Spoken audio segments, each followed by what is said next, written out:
আমি অনেককে চিনি যারা একাডেমিয়াতে ঢুকতে চায় কিন্তু বাংলাদেশে তারা সুযোগ পাবে না। Sadly why? Because they are not from the elite universities. আপনি যতই ব্রিলিয়েন্ট হন, যতই কাজ করেন, কিন্তু আপনি যদি বাংলাদেশের এলিট ইউনিভার্সিটি থেকে পাশ না করেন, দেখা যাবে আপনার কেউ নেবে না।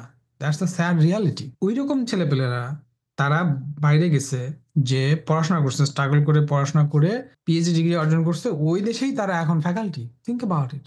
যে আপনার দেশে জায়গা হতো না, সে কিন্তু এখন বিদেশে এসে এসব দেশে পড়াইতেছে। সো এইটা হলো কি, আমাদের প্রত্যেকেরই একটা অ্যাবিলিটি আছে। হ্যাঁ, প্রত্যেকেরই অ্যাবিলিটি আছে। কারো সেই অ্যাবিলিটিটা দ্রুত এক্সপোজ হয়, মানে তারা ওটাকে ইউটিলাইজ করতে পারে কুইকলি। দে আর স্মার্টার। আর অনেকে আছে যাদেরটা ওটা একটু নার্চার করতে হয়, ডেভেলপ করতে হয়।